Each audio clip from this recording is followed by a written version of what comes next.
नमस्ते बिटिया, I'm JVN Dr. Suman Shekhawat, Department of Kaya Chikitsa, Faculty of Ayurvedic Sciences, Jyoti Vidyapeeth, Women's University, Jaipur.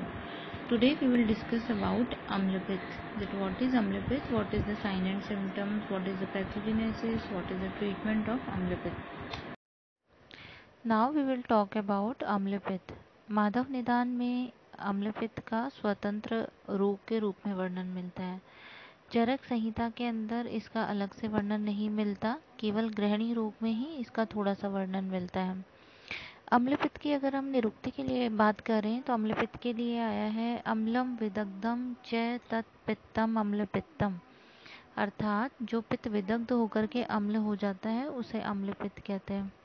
पित्त का प्राकृत रस कटु होता है। अगर हम इसके संदर्भ ग्रंथों की बात करें व्याधि के, तो चरक संहिता के अंदर, माधव में एवं भाव प्रकाश में इसका वर्णन आया है। अम्लपित्त के अगर हम निदान की बात करते हैं तो विरुद्ध अन्न का सेवन, जैसे विरुद्ध अन्न देश, काल, अग्नि, मात्रा, संयोग आदि के विरुद्ध। दूषित अन्न, अम्ल एवं विदाही अन्न, पित्त प्रकोपक अन्न जैसे कि तक्र, आसव, अरिष्ट, उड़द, चावल आदि जो है ये इसके निदान का कार्य करते हैं। इसी के अलावा वर्षा ऋतु में पित्त का संचय होता है, शरद ऋतु में पित्त का प्रकोप होता है। आनूप देश में रहने से वर्षा ऋतु की ही भांति जो है इसमें भी पित्त का स्वतः ही प्रकोप होता है। अगर हम अम्लपित्त के संप्राप्ति की बात करें तो उपरोक्त निदानों के सेवन से पित्त विदग्ध होकर के अम्ल हो जाता है एवं अम्ल उद्गार आदि जो है जैसे अम्लपित्त रोग के लक्षणों की उत्पत्ति होती है। अगर हम अम्लपित्त की संप्राप्ति देखें तो निदान का सेवन करा, निदान के सेवन के कारण पित्त प्रकोपक आहार, वर्षा ऋतु एवं आनूप देश आदि का जो है की वजह से पित्त में विदग्धता आती है एवं पित्त का अम्ल हो जाना ही अम्लपित्त कहलाता है। अगर हम अम्ल उद्गार, क्लम आदि लक्षणों की जो है से उत्पत्ति होती है, पित्त के अम्ल हो जाने के कारण अम्ल उद्गार की, क्लम की आदि लक्षणों की उत्पत्ति होती है, यह जो अवस्था होती है इसे ही अम्लपित्त कहते हैं। अम्लपित्त के संप्राप्ति घटक अगर हम देखें तो इसमें दोष पित्त होता है, दोष्य रस एवं रक्त होता है। स्रोतस की बात करें तो यहाँ पे अन्न व स्रोतस जो है इसकी दुष्टि होती है। स्रोतो दुष्टि प्रकार अगर हम देखें तो विमार गमन होता है, अधिष्ठान आमाशय एवं यह व्याधि स्वभाव से आशुकारी होती है। व्याधि के अगर हम सामान्य लक्षण की बात करें तो इसमें अविपाक, क्लम, उत्क्लेश अर्थात जी मिचलाना, तिक्त अम्लोदगार, खट्टे डकारों का आना, हृदय और कंठ के अंदर दाह हो जाना, भोजन की अनिच्छा अर्थात अरुचि होना, यह सब व्याधि के सामान्य लक्षण हैं। अगर हम इसके भेद देखें व्याधि के तो गति भेद से यह दो प्रकार का होता है, जैसे कि ऊर्ध्वग एवं अधोग, एवं दोष भेद से जो है भी यह तीन प्रकार का होता है, वाताधिक, कफाधिक एवं वात कफाधिक। अगर हम गति भेद से बात करें तो ऊर्ध्वग अम्लपित्त, इसमें कफ का अनुबंध होता है। इसके लक्षण इस प्रकार से होते हैं, जैसे हरा, पीत, नील रंग का वमन होना, अधिक अम्ल, अधिक पिच्छल व कफयुक्त वमन का होना, आहार के अविपाक से या फिर खाली पेट भी वमन का होना, हृदय प्रदेश में जलन होना, सिर के अंदर शूल होना, हाथ पैर में जलन एवं उष्णता का होना, ज्वर आना, अरुचि होना, शरीर में पीड़िकाओं की उत्पत्ति होना, ये सब ऊर्ध्वक अम्लपित्त के लक्षण हैं। अगर हम अधोग अम्लपित्त देखें तो इसमें पित्त का अनुबंध होता है तथा इसके लक्षण पैतिक गृहिणी से काफ़ी मिलते हैं। अधोग अम्लपित्त के लक्षण पैतिक गृहिणी से काफ़ी मिलते हैं। इसके लक्षण देखें तो इसमें हरा, पीत, रक्त वर्ण का द्रव का गुदा से स्त्राव होता है। इसमें जो है मिचली वमन नहीं होता, लेकिन नोजिया की फीलिंग आती है। तृष्णा, दाह, मूर्छा, भ्रम, रोम हर्ष, स्वेद, अंगों में पीलापन, यह अधोग अम्लपित्त के लक्षण हैं। अगर हम दोष के अनुसार अम्लपित्त के लक्षण देखें तो वाताधिक अम्लपित्त के अंदर कंपन, प्रलाप, मूर्छा, शरीर के अंदर चुनचुनाहट, अंगों में शिथिलता, शूल होना, आंखों के आगे अंधेरा होना, मोह होना एवं रोमांच की स्थिति होना। एवं कफाधिक अगर अम्लपित्त देखें तो इसमें कफ, मुख से कफ का स्राव होता है, शरीर में भारीपन होती है, जकड़ाहट होती है, अरुचि का होना, ठंड लगना, शिथिलता होना, सर्दी, खुजली, नींद आना, आदि लक्षण देखने को मिलते हैं। वात कफादिक अम्लपित्त में वातादिक और कफादिक दोनों प्रकार के लक्षण देखने को मिलते हैं। अगर हम इसमें साध्यता असाध्यता देखें तो नवीन अम्लपित्त साध्य होता है, जीर्ण अम्लपित्त याप्य होता है एवं नियमित आहार विहार करने पर यह कष्ट साध्य होता है।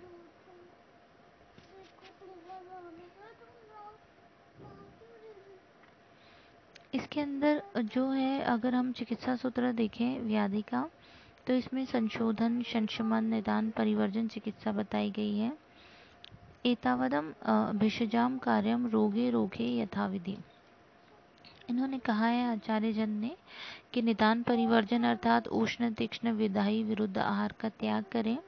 इसके अलावा इन्होंने संशोधन चिकित्सा करने के लिए कहा है, जैसे कि वमन ऊर्ध्वग अम्लपित्त के अंदर, विरेचन अधोग अम्लपित्त में वमन, पटोल पत्र, निम्ब एवं मदन फल के क्वाथ में मधु मिलाकर के वमन कराने को कहा। त्रिफला चूर्ण त्रिफला चूर्ण या अविपत्तिकर चूर्ण 5-6 ग्राम लेकर के विरेचन कराने को कहा है। निरो एवं अनिवासन बस्ती के प्रयोग के लिए कहा है। जीर्ण अम्लपित्त में दोनों बस्तियां भी देनी चाहिए। अगर हम संशोधन चिकित्सा देखें तो लंघन, लघु आहार, तिक्त रस प्रदान औषधि प्रयोग के लिए कहा गया है। यहाँ पे अगर हम संशमन चिकित्सा देखते हैं तो रस, भस्म और पिष्टि के प्रयोग के लिए बताया गया है, जैसे सूतशेखर रस, स्वर्ण युक्त एवं सूतशेखर रस, लीला विलास रस, शंख भस्म, प्रवाल पिष्टि। इसी के अलावा वट्टी कल्पना देखें तो चंद्रप्रभा वट्टी, चूर्ण में अविपत्तिकर चूर्ण, त्रिफला चूर्ण, अमल की चूर्ण, गंधर्व हरित की चूर्ण, इस प्रकार से चूर्ण प्रयोग के लिए कहा है। एवं क्वाथ अगर हम देखें तो पंचतिक्त क्वाथ के लिए कहा है। अगर व्याधि में अगर हम पथ्य की बात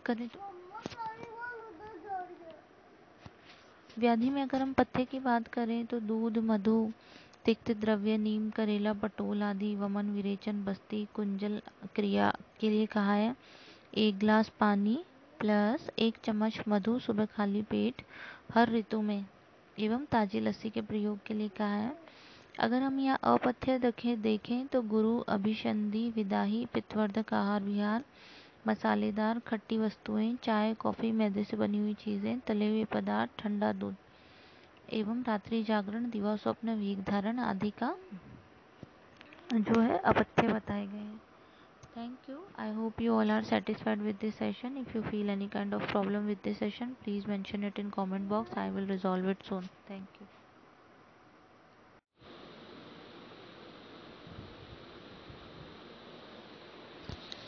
नमस्ते बिटिया, हमेशा खुश रहो। I am JVN doctor Suman Shekhawat, department of काय चिकित्सा, faculty of Ayurvedic sciences, Jyoti Vidyapeeth, women's university, Jaipur.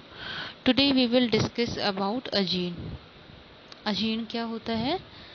अजीर्ण जो है आयुर्वेद की भाषा में अगर हम कहें तो अजीर्ण जो है ग्रहण किए भोजन का सम्यक प्रकार से पाचन ना होना ही अजीर्ण कहलाता है। और अपक्व अन्न जो है इसको आम कहते हैं। अन्न जब प्रॉपर पक नहीं पाता तो जो है अजीर्ण की उत्पत्ति होती है। अजीर्ण को जानने से पहले आम को समझना ज़रूरी है। तो आम के लिए आया है जठर अनल दौर्बल्यात अपिपक्वस्तु यो रस स आम संज्ञको देहे सर्वदोष प्रकोपण। यानी जठराग्नि की दुर्बलता से जिस अविपक्व रस की उत्पत्ति होती है उसे आम कहते हैं और यह शरीर के सभी दोषों को प्रकोपित करता है। अगर हम इसके निदानों की बात करें तो जैसे भोजन न करना या अजीर्ण अवस्था में भोजन न करना, यानी पहले से भोजन जीर्ण नहीं पचा उसके ऊपर और भोजन करना, अधिक मात्रा में भोजन करना, अनियमित भोजन करना, अति गुरु, अति शीत, अति रुक्ष आहार सेवन करना, विरुद्ध आहार सेवन करना, पंचकर्म सम्यक प्रकार से न होना, ऋतु के अनुसार आहार सेवन न करना, वेग धारण, दिन में सोना, रात्रि में जागना, भय, क्रोध, शोक आदि से आक्रांत, इन सभी निदानों के कारण जो है ये सभी निदान रिस्पॉन्सिबल होते हैं जिसके कारण अजीर्ण की इंडाइजेशन की उत्पत्ति होती है। उपरोक्त जो अभी मैंने आपको बताए इन निदानों के सेवन से त्रिदोष प्रकोपित होकर के जठराग्नि को मांद्य कर देता है। कफ की वृद्धि से पाचक रसों के जलीयांश की वृद्धि हो जाती है और आहार का जो एक पाचन है वो सम्यक प्रकार से नहीं होकर के अजीर्ण की उत्पत्ति होती है। जैसे निदान सेवन किया तो त्रिदोष कुपित हो गए, उनमें विशेष रूप से कफ मुख्यतः, जिसकी वजह से जठराग्नि मंद हो गई। जठराग्नि मंद होने की वजह से अन्न का अविपाक हो गया और अजीर्ण की उत्पत्ति हुई। अगर हम इसके संप्राप्ति घटक देखें तो दोष यह जो कफ प्रधान त्रिदोषज व्याधि है, दूष्य इसमें रस होता है एवं जठराग्नि दोनों दूषित होते हैं। स्रोतस अन्न है, स्रोतस है अधिष्ठान आमाशय, स्रोतोदुष्टि प्रकार जो है संग होता है। इसके भेदों की बात करें तो आचार्य सुश्रुत ने इसके 4 भेद बताए हैं, आमाजीर्ण, विदग्धाजीर्ण, विष्टब्धाजीर्ण, रस शेषाजीर्ण, और माधवकर ने इसके 6 भेद बताए हैं, आमाजीर्ण, विदग्धाजीर्ण, विष्टब्धादीन, रस शेषाजीर्ण, दिन पाकी अजीर्ण एवं प्राकृत अजीर्ण।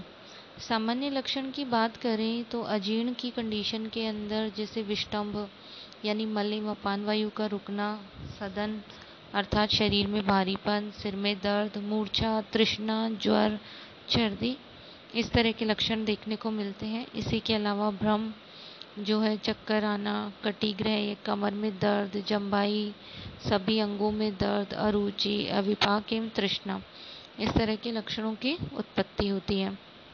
अगर हम भेदानुसार इसके लक्षण देखें तो आमाजीर्ण जो है यह आमाशय में कफ यानी क्लेदक कफ की अधिकता से आमाजीर्ण होता है।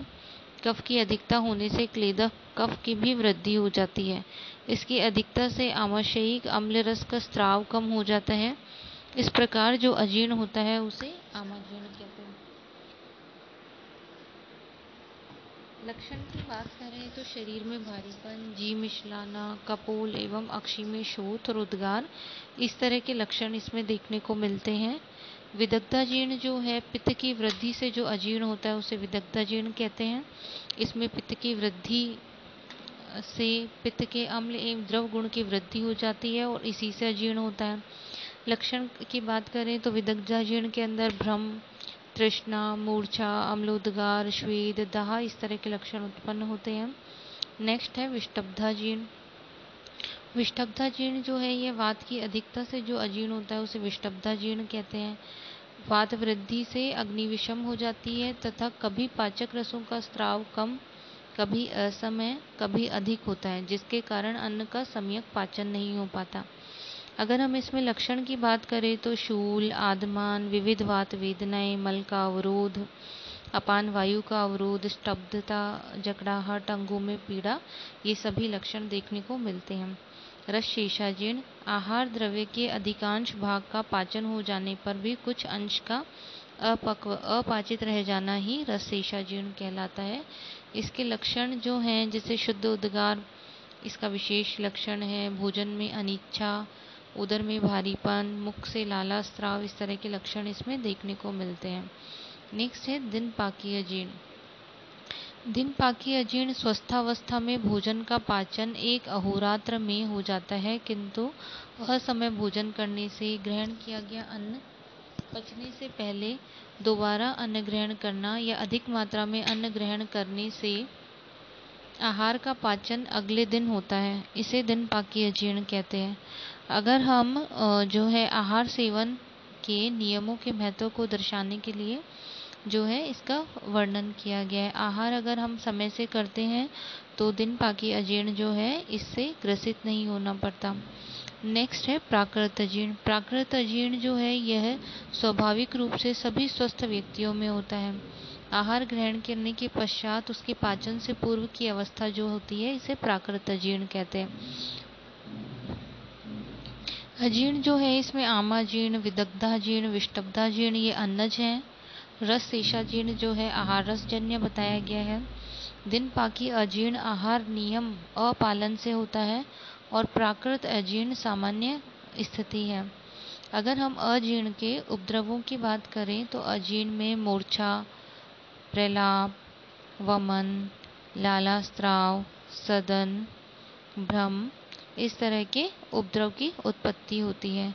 चिरकालिक अजीर्ण जो है जैसे कि विसूचिका या फिर आमवात, विसूचिका जो है ये अन्न रस से उत्पन्न होता है, यानी आम जो है अन्न से इसकी उत्पत्ति होती है, और आमवाद जो है इसकी आम रस से उत्पत्ति होती है।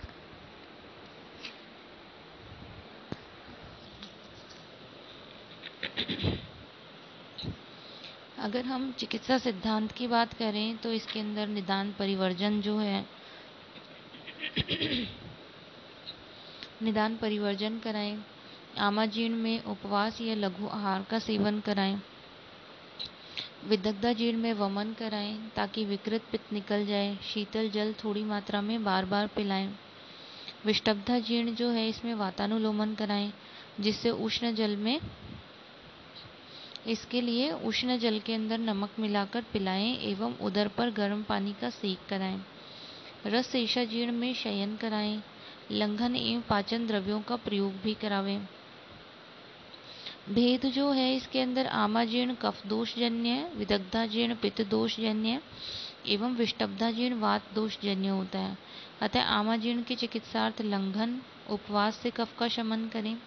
विदग्धाजीर्ण की चिकित्सार्थ जो है वमन, विकृत पित्त को जो है निकालकर इसमें चिकित्सा करें, एवं विष्टब्धाजीर्ण जो है इसके अंदर वात यानी स्वेदन यानी उष्णता से वात शमन करके, और रस शेषाजीर्ण जो है इसमें शयन चिकित्सा बताई गई। अगर हम इसमें क्रियात्मक पक्ष देखें तो क्रियात्मक पक्ष के दृष्टिकोण से आमाजीर्ण में वमन की आवश्यकता इसलिए नहीं होती क्योंकि उपवास से आसानी से कफ शमन किया जा सकता है। विदग्धाजीर्ण में यदि विरेचन कराया जाए तो विदग्ध अन्न पक्वाशय में जाकर के हानि पहुंचाएगा, और पक्वाशय दूरस्थ मार्ग है इसलिए उसे निकटतम मार्ग से बाहर निकाल देते हैं। विष्टब्धाजीर्ण में बस्ती की आवश्यकता इसलिए नहीं है क्योंकि उष्ण जल से वात शमन आसानी से किया जा सकता है। इस प्रकार से जो है ये इसके चिकित्सा सिद्धांत इसमें प्रयोग किए जाते हैं। अगर हम शामक औषधियों की बात करें तो यहाँ शंख भस्म, अजीर्ण कंटक रस, रामबाण रस का प्रयोग किया जा सकता है। वटी जैसे शंखवटी, महाशंखवटी, चित्रकादि वटी, हिंगवादी वटी, अग्नितुंडी वटी का प्रयोग कर सकते हैं। चूर्ण के अंदर जैसे हिंगवष्टक चूर्ण, लवण भास्कर चूर्ण, शिवशार पाचन चूर्ण, दाढ़ीमाष्टक चूर्ण, अविपत्तिकर चूर्ण का प्रयोग कर सकते हैं। आसव अरिष्ट में द्राक्षारिष्ट, द्राक्षासव, कुमारियासव का प्रयोग कर सकते हैं। पाक और अवलेह स्वरूप जो है द्राक्षावलेह का प्रयोग कर सकते हैं। आमाजीर्ण के लिए जैसे भोजन से पूर्व अग्नितुंडी वटी, शंख भस्म, भोजन के बाद लवण भास्कर चूर्ण का प्रयोग कर सकते हैं। रात्रि में गंधर्व हरित की दे सकते हैं। विदग्धाचूर्ण में जिस प्रकार भोजन से पूर्व शंख भस्म, अविपत्तिकर चूर्ण और भोजन के बाद दाढ़ीमाष्टक चूर्ण, चंद्रप्रभावटी का प्रयोग कराया जा सकता है। इस प्रकार से अजीर्ण की चिकित्सा की जाती है। Thank you. This session is powered by digital version 2.0 Jyoti Vidyapeeth women's university Jaipur.